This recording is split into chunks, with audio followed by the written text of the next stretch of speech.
All right, we are back at the Holiday Inn Hotel Mishawaka, South Bend, Indiana. The GT Moore has survived its trip. The dually is somewhere down there with the trailer to take us home. We have a brief detour tomorrow morning to a wet skid pad, dry skid pad. Well, hopefully wet skid pad. Maybe wet skid pad. It's been a heck of a drive. Weather's been crazy. I think the car's okay. We're thinking it may actually not be the transmission again this time. Honestly, we don't know. I don't care. It's not my problem real soon. Ready to get this thing over with, get some results, put some points on the board, see what we can do.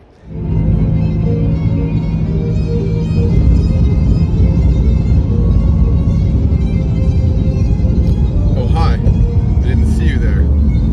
We're on our way to Tire Rack headquarters for the final event.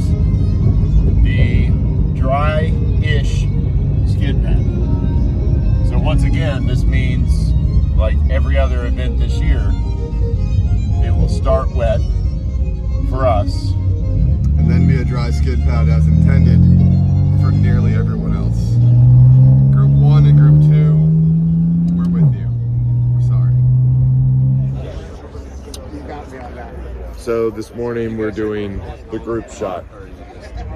This is everybody that made it to the Tire Rack headquarters for the final event, which we'll run in a moment.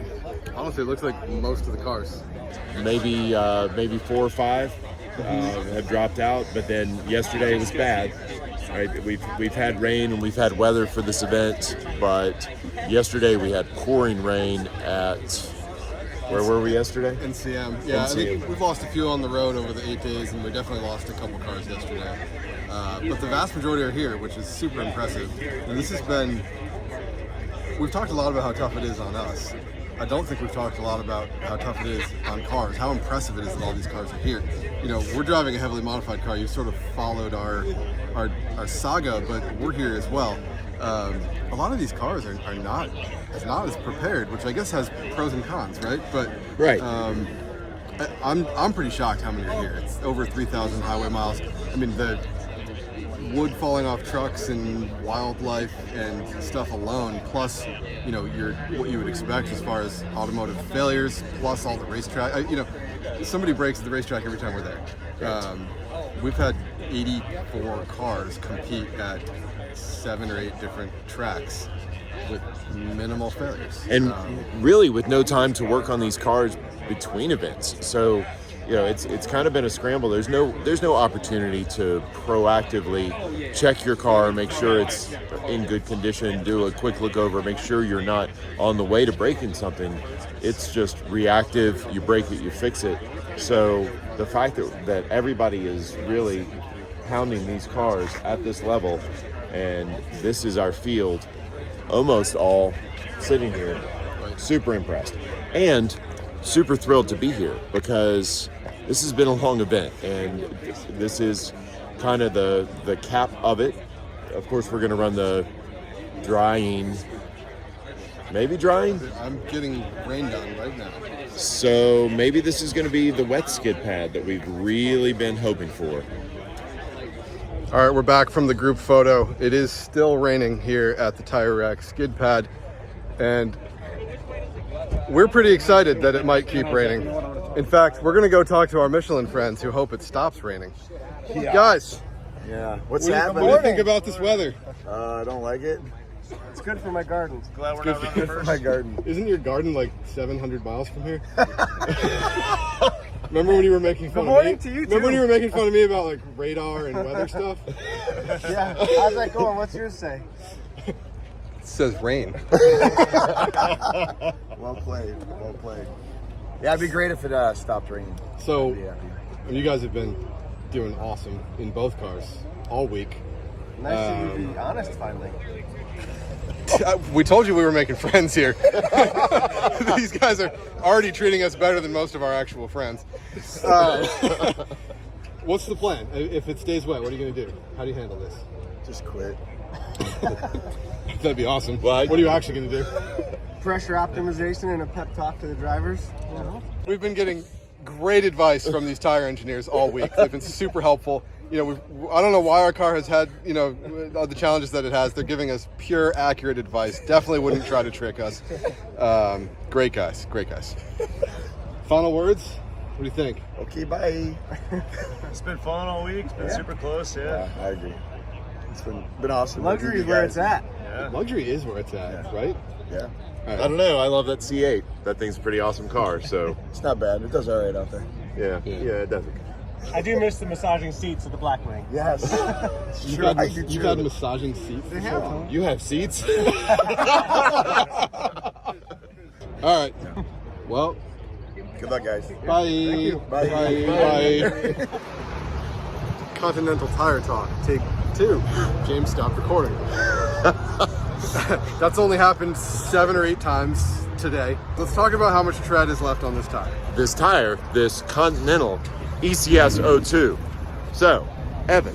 Yes, lots of tread. Yeah. As you can see, this is our front left tires on a 3,800 pound, 600 horsepower car with I forgot we're both in the car. I mean, we're well over 4,000 pounds loaded up. We've got, well, no, we're not both driving. Well, and I'm tired. Listen, it's been 8 days. We're not both in the car when we're doing that. Well, we are both in the car on the transfers. 3,000 plus miles of over. Math 4,000. has gotten very difficult. numbers. It's really heavy and powerful. So we're supposed to finish this event with 230 seconds of tread depth, and we've got to have 8, 10, 30 seconds. Not what we started with, but almost no wear on this thing. The center rib where you would normally see wear show up is just barely starting to taper.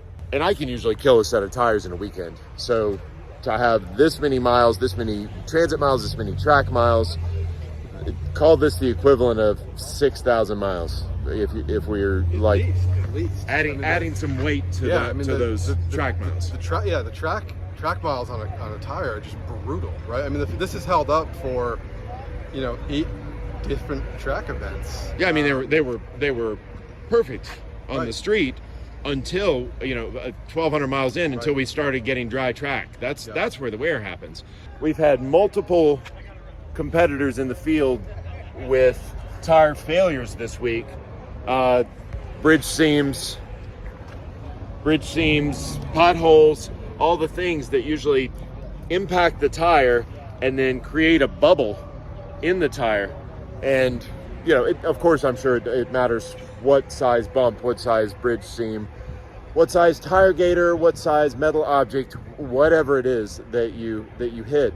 But we are on the same 4 tires that we started with, and this is the worst looking of the 4 tires. The rears, even though we're doing burnouts and launches and all this stuff, the rears look barely touched. So super impressed. I'm having a fair amount of tire, still having a good bit of grip lift.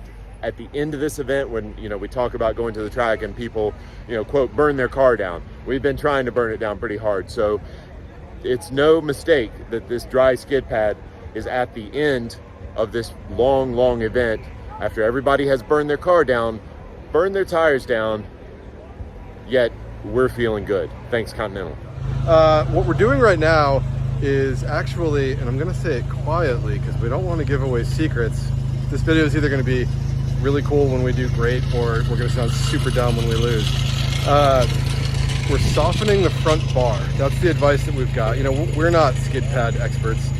We've consulted some of the engineers again, and it's been recommended that we soften up the front to try to get that front grip. The skid pad is all about how fast you can go around a very tight circle, and so trying to get a little more bite so this car isn't just pushing all the way around, we think is going to help us just go a tiny bit quicker. I'm going to see if I can get a shot of this. It's not super difficult. Pretty tight in here. How's it going, James? Going pretty good.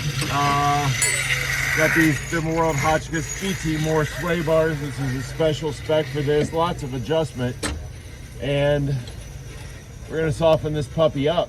Somebody's taking their jack for a walk. Hopefully you heard any of that. We've got 2 things going on here. What we need to do is get this end link out and move it back, which effectively makes the bar longer and thus softer for where this attaches. The other thing that we have going on is the sway bar preload is set with the car weighted. And so when you jack the car up to do this and both sides are sagging, it's likely not just gonna pop out anymore because the preload is off now, which is fine because this isn't how the car sits on the ground. But in order to get this out and adjusted, we're likely gonna need to move the other side up and down to try to loosen this bolt. So if my compadre Evan will go jack the other wheel tire up. Okay. We've borrowed a second jack from some friends across the way. What we're able to do now is raise and lower the car so that James can get this bolt in. How's it going, buddy? Good. I've got that nut rounded off perfectly, so we are good to go. Is it on tight before being rounded off? It's the German spec of Guten tight. Ah, Guten tight, yeah. Yeah. So, Perfect. and it's important to note, so we've done some math. This is a 200-foot diameter skid pad, so we're only going to be with 1G about 38.7 thereabouts per Wayne Yawn miles an hour. So we're not going super fast. That's why we can kind of soften everything up. No transitions. Sway bars really help in transitions. And aero, unfortunately, because this is a big aero car, will not play a part at those speeds. So it's all about mechanical grip, and we're digging for it.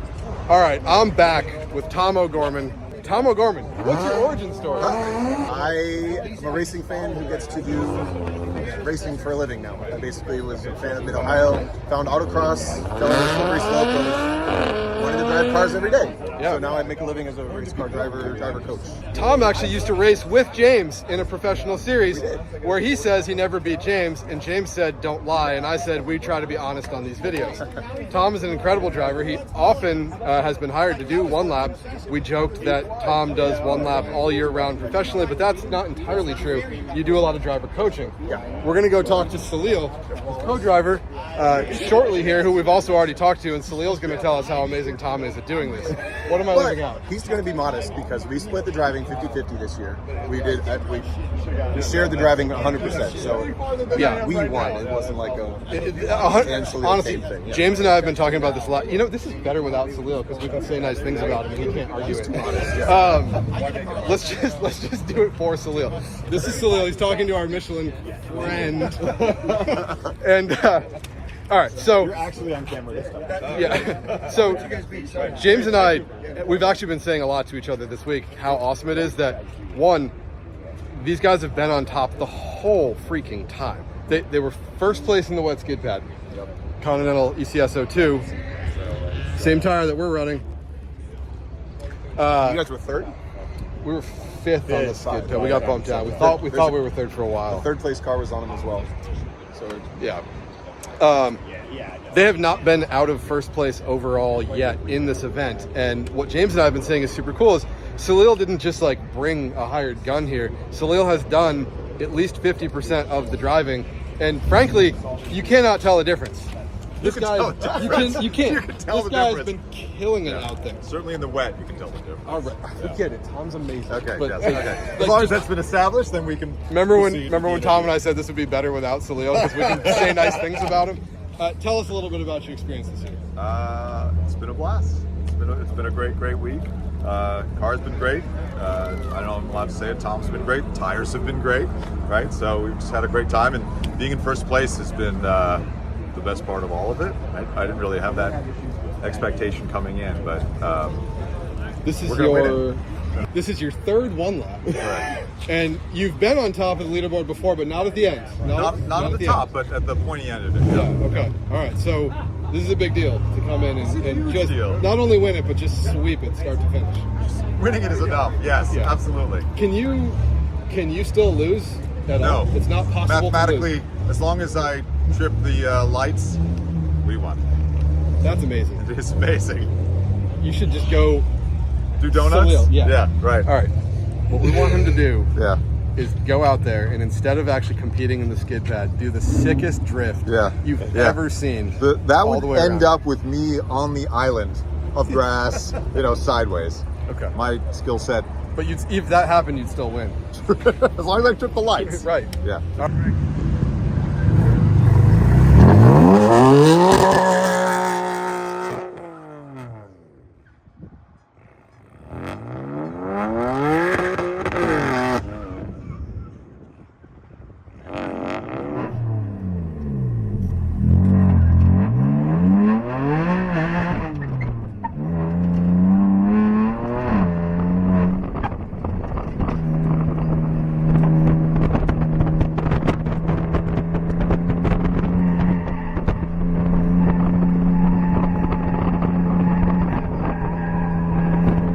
This place is full of tires. It smells like tires.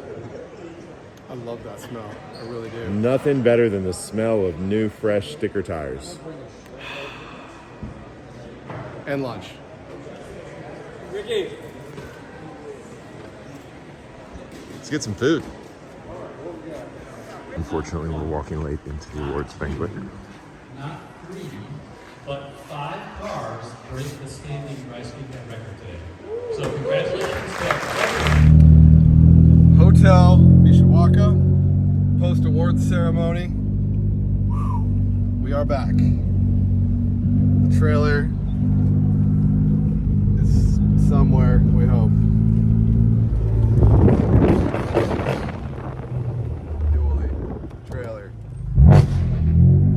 I hope I don't drive this car again for a very long time. Oh gosh, time to load up and get out of here. Start the long trip home, because after we've done 3,500 miles, what's another 500 to get home? So anyway, I will note that I apologized to the entire One Lap group for how loud our car is, to a cheer. it's amazing. I thought I was done with video content for a moment. We're gonna wrap up from the dually, but I have to point something out. Are you kidding me? There's no one here. We are easily the last people to leave One Lap of America. We packed our car up quickly. We were super proud. We had our car packed before the award ceremony. People were dawdling around, etc. We thought, oh, we are going to kill this. We get back here to load our trailers. It's like everybody else is like, you left your trailer?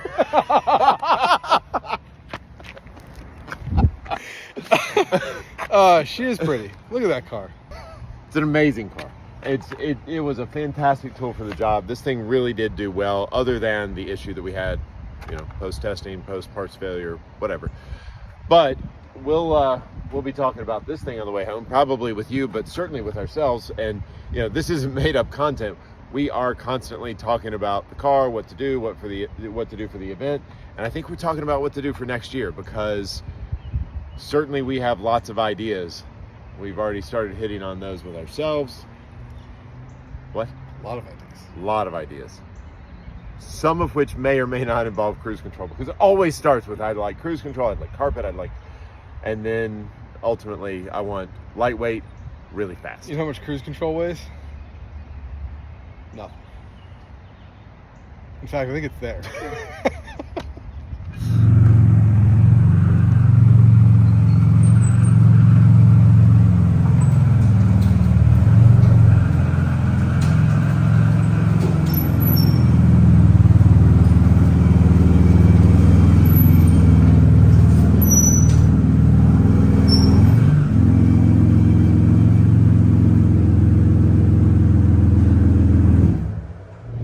All right, we are done with One Lap of America, and we are rolling home in the dually, and it is so pleasant.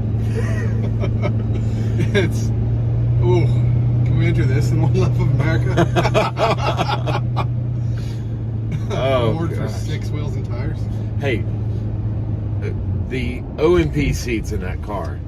Super comfortable. We talked about that earlier today on the way to the last event. And Not this comfortable. not this but comfortable. Super comfortable. Yeah, but honestly, to be able to ride around the country in those things for 3,500 miles, I feel pretty good. I feel great. I feel best because we had a good event. We finished first in class in the luxury and 8th overall. Yeah. So we were sitting 6th overall, and we had grand plans, and the skid pad was dry when we got on it, and that was good, but it was just so close in that middle front field. And Yeah, we were 25 points from being in the top 5. And that's only 5 positions in a single event. Amazing. yeah, Yeah, fantastic. Good, such a close field, such a good field. Tremendous cars, fantastic drivers, and we talked about it. Evan and I discussed a little bit this luxury class, and we're always going to race a BMW, but we've got a luxury car. It's a luxury European car. Yeah, when we first started talking about this plan, I thought we were pulling a fast one on people with the classic thing, right? It's like, really, luxury classic? Look at this thing. But it's not a 911 GT3. It's not a Lotus. I mean, it's not a Corvette ZR Z06. It is the same car I drop my kids off at school in every day. Truly. And yes, it's heavily modified, but it's a different kind of chassis. It's a different weight. It's a different platform. Ultimately, I'm actually pretty happy with how it did. So I think we're both still pretty tired, but feeling as elated as one could feel with this much sleep, and really to be done with a tremendous journey. This was such a fantastic event. I met so many new friends, got to hang out with old friends. Just Evan, you said it was, initially you thought, hey, this is going to be a road trip. Right. It's an epic road trip. It's an epic road trip, and it is a racing showdown. I mean, we've said it before, but just the caliber of competition. I mean, I think that's part of what I'm having a hard time wrapping my head around, is that we should be happy with a top 10. We really should. I think we're used to a different type of event and winning races and not being up against 85 people and, factory team. We got Honda entering an NSX with a professional driver. You got Tom O'Gorman out there in a GT3. You got the Cadillac team. You got the GM team, the Toyota team.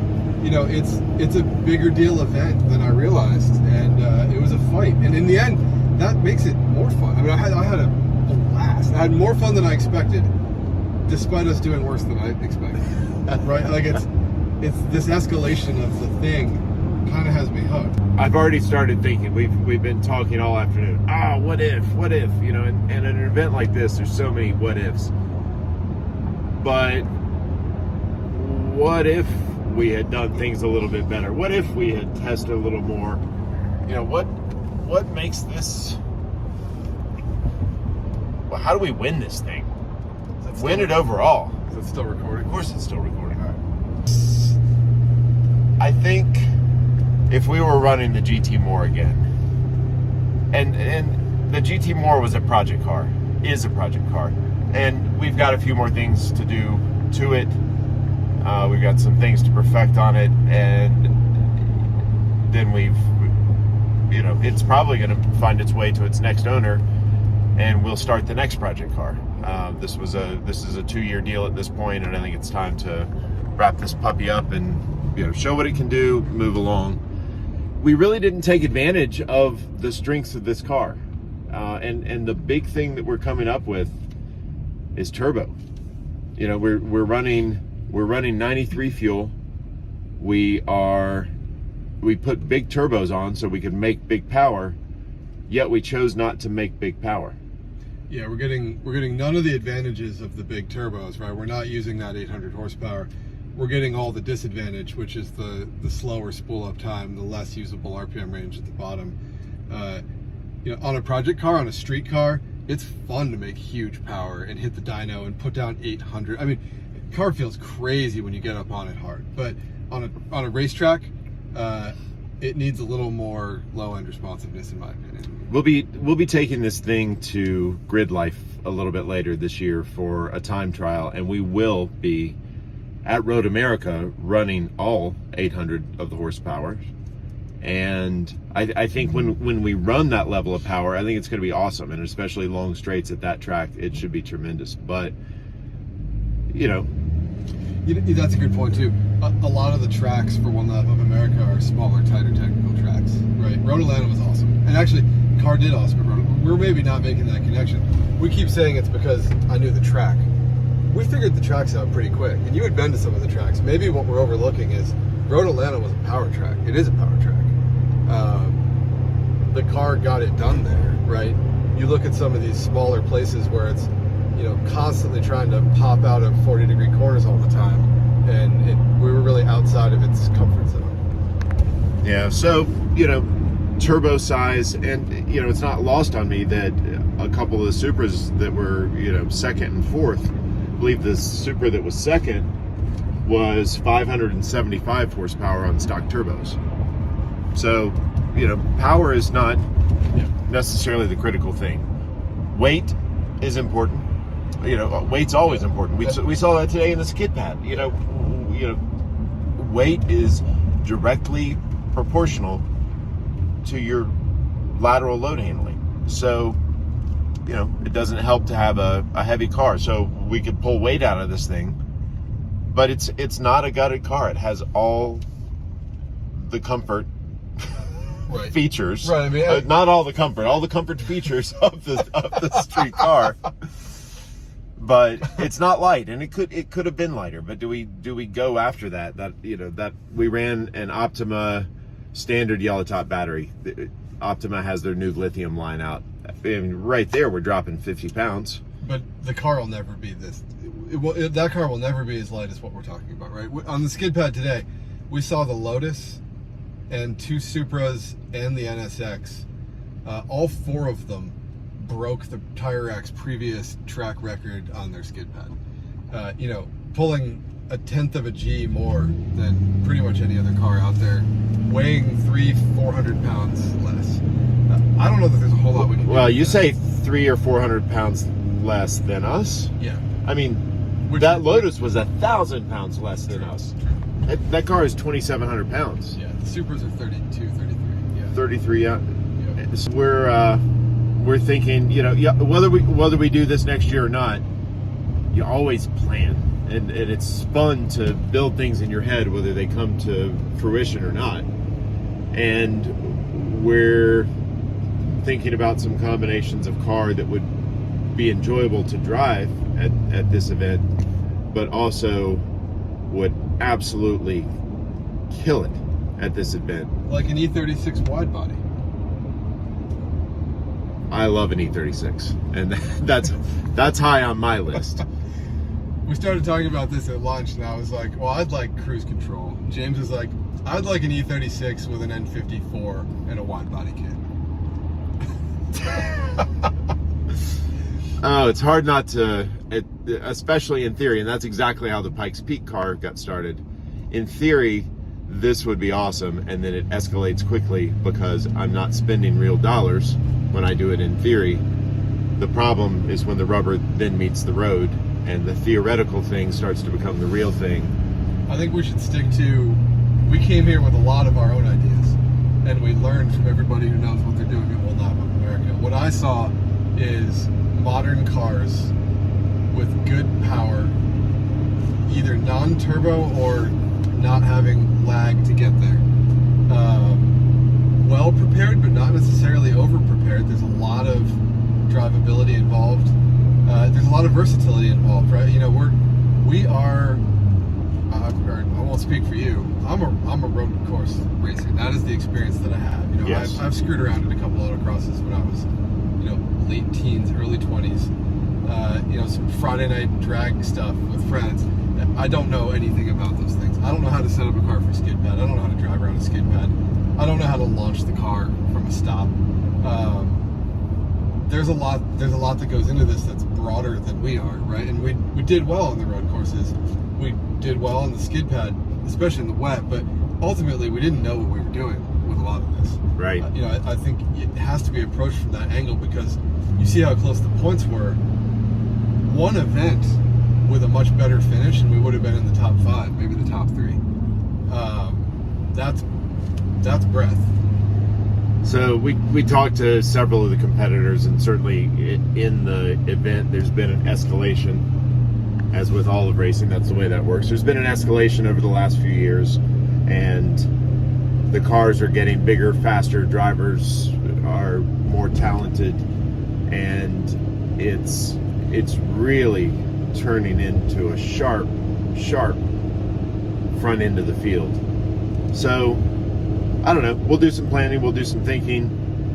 Any comments or suggestions, we always love to hear them. And you know, it's a matter of thinking outside the box if we're going to build something. And I've got to think about a project car that's usable in other places as well. But gosh, it'd be fun to be at the front of this pack. And yeah, you know, I say that, but it was fun to not be at the front of this pack. This was just an amazing trip. Evan and I had a great time. I had a great time. I hope Evan had a great time. I had an amazing trip. I had a much better trip than I expected. What does that mean? I mean, my expectation was, one, that the car would be more uncomfortable than it was. And I feel crazy saying that, but I had driven the GT4 before, and it didn't feel like something that was you'd want to spend 12 hours at a time in. It wasn't that bad. It was pretty usable. And on top of that, I thought the event, I haven't followed. I've known One Lap of America for forever, but I haven't paid close attention. And it's just a much more legitimate automotive competition than I realized. You know, I'm not a road tripper. That was a fun aspect of it, but I like competing in fast cars, and that's what it was. You know, I didn't think that's what it was going to be. I don't know if that's a recent change. You know, maybe, who knows? But it was like waking up to a club race every day. You know, it was a blast. Absolutely awesome. So we will continue our drive home. I know we said we'd get to some comments and questions and answers, and I think we're going to do that here in a little bit. We've got 5 hours to get to Columbus, and then another 5 hours in the morning. This event and events this long and this grueling, because it is, even though it's fun, it was taxing. There'll be a little bit of a hangover from this. It'll be nice to get home. I have truly enjoyed documenting this, and I look forward to looking back on these and, you know, watching for myself. It was a tremendous time. I hope that came through. I had so much fun. Evan, Goose. There it is. It was fun. It was super fun. I don't necessarily care if nobody watched it, but I think people did. I believe some of our friends and family and fellow racers and people that we didn't expect even found it entertaining. But it was fun for us, and frankly, it was a trip that could very well be a once-in-a-lifetime trip that needed to be documented. To be able to go back and watch that, force my kids to watch that, you know, I don't know, it's a lot of fun. So, not surprising, it's raining again. It's gonna dry up right before everybody else tries to get out of there. No, Evan, everybody else is long gone. Oh, we're not good at that part.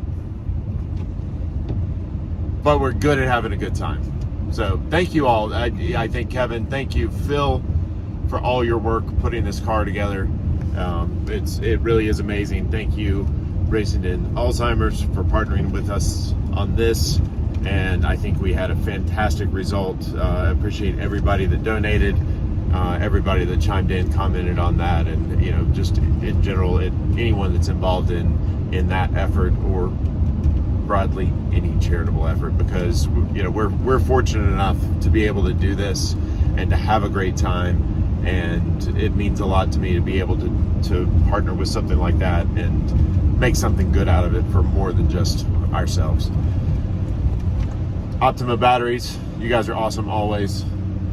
Thanks for nudging us to do cool stuff. Partners on the car, Redline Oil, kept everything cool and kept it together. Motion control suspension, certainly we put a lot of work into that. Continental Tires, you guys were standouts on the car. rain, wet weather performance, just absolutely tremendous. The wear of those things, fantastic. Yeah, I think the tires were better than we realized.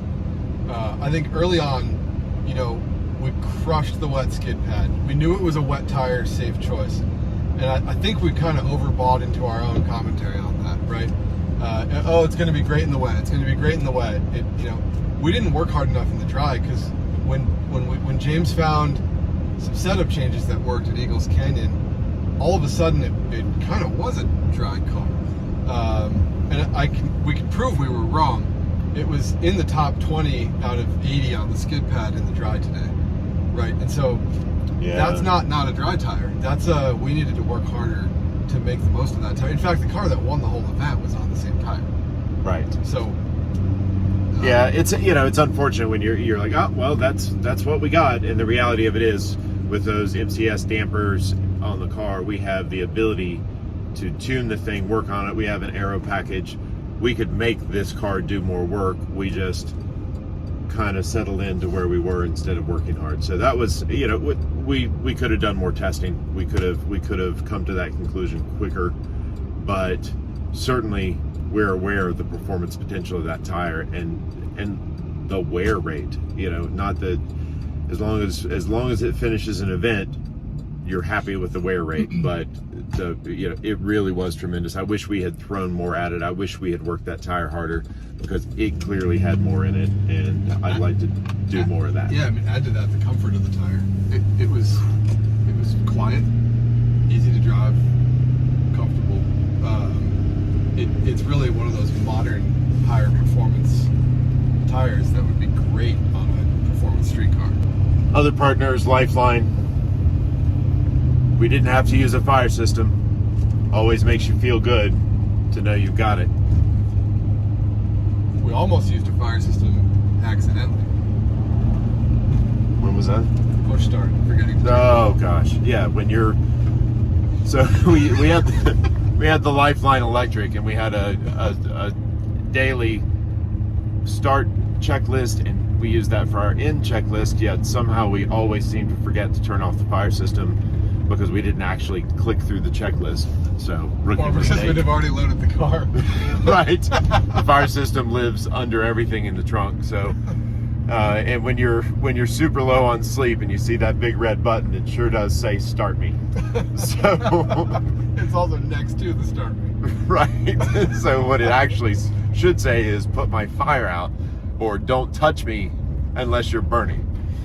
So anyway, it's great to have fire safety on board. Lifeline also provided the harnesses for those O&P seats, and racing harnesses, 6-point harnesses.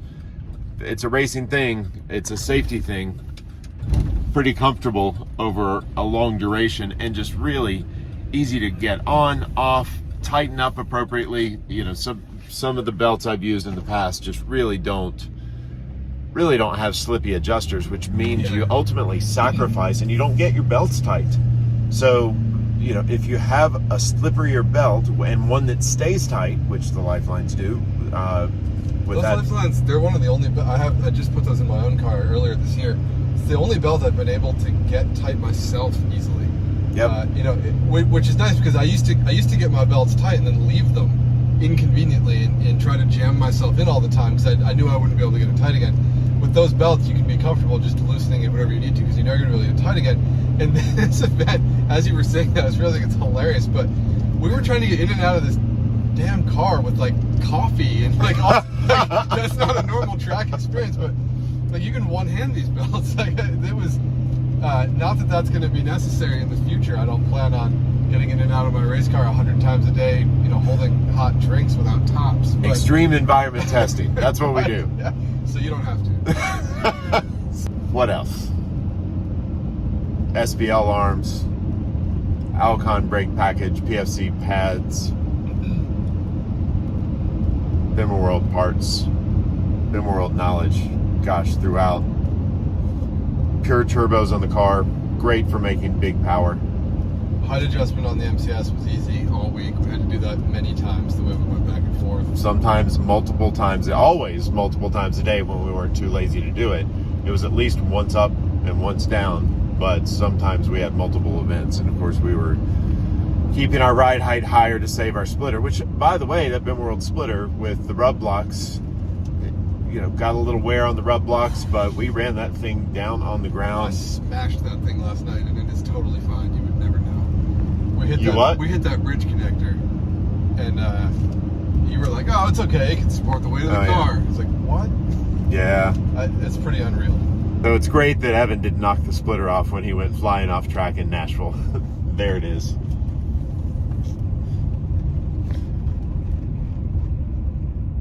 Thank you all for watching. We'll chime in more, I'm sure, when we get on the road and think of more things to say. Let's say it's goodbye, but as you know, we have hours to go. Goodbye for now.